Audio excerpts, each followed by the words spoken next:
In this video, we will get hands-on and explore the N8N interface, where all your automation workflow magic happens. So whether you're using N8N cloud or self-host setup, the interface pretty much remains the same. So now let's take a quick tour of what you will be working with.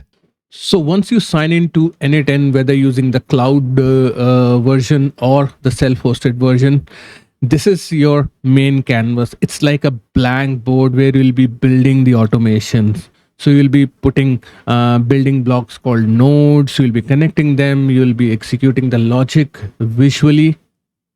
And on the left, you will see these options. So you will see the plus sign when you click on it. And here, you can see the option to create a workflow. You can connect the credentials of different applications, which I'll be covering later. You have got the templates on the left side, which will give you access to free templates. There are around 5,000 workflow automation templates, which you can download and easily integrate into your N8N account. Then you have the variables here, and it is available with the enterprise plan.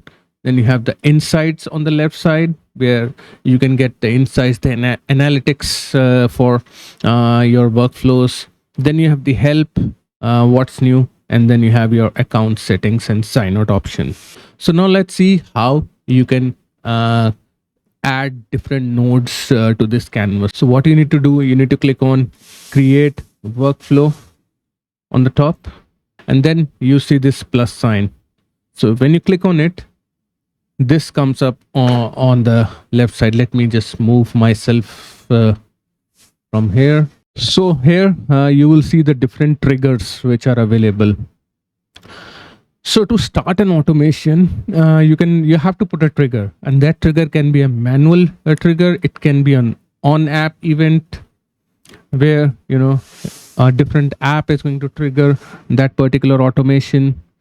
You have on schedule, you have on webhook call, where it can receive information via HTTP request from a different application. You have on form submission. Then you have when executed by another workflow, on chat message, other ways. So we'll be covering these different triggers in upcoming videos. To begin with, let me just add a manual trigger, and then to connect the next node, what we can do is either we click on here on the plus sign. So think of it like, now what do you want the automation to happen next?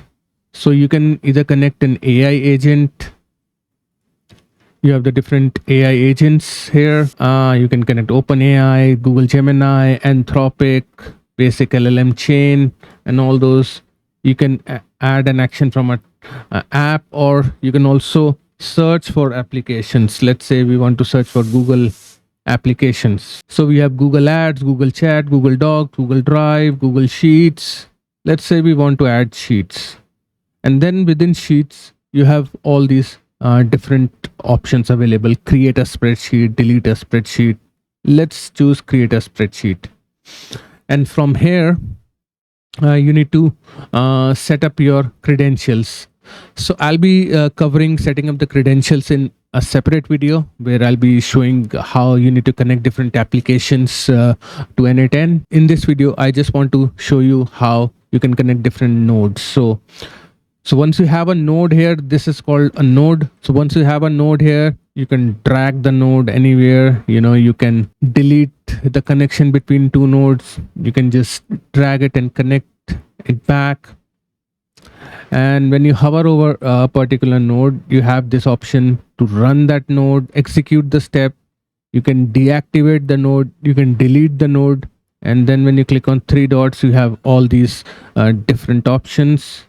Open, execute, rename, delete, copy. You can also duplicate a node, and you can also right click on a node and the same options will come up, and then from here you can delete a particular node. So as I said, like each node, let's connect another node. Let's connect an HTTP node.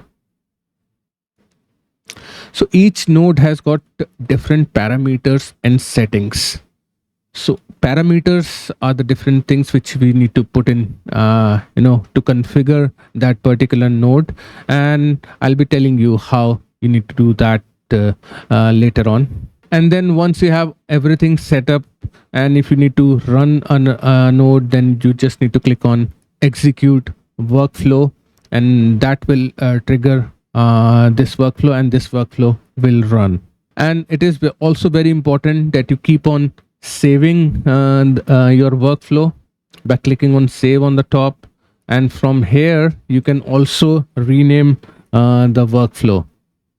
You can add different tags once you have a lot many workflows in your account. It using tags, it will help you to find a particular workflow as well. And on the top you will see this editor. So this is the editor, and these are the executions when the node is going to run, the workflow is going to run. You can check out the executions. And then we have the evaluations, but personally I haven't used this evaluations ever, so I only use editor and executions. So this is how the interface for N8N looks like, and I hope you are now familiar with the nodes and how you need to get around with N8N. So now you have mastered the N8N interface. In the next video, we'll be working on the trigger nodes, which are the entry points for any workflow automation. So if you found this video useful, don't forget to like this video and subscribe to my channel for more of this kind of content. Thank you very much for watching. I will see you again in my next video.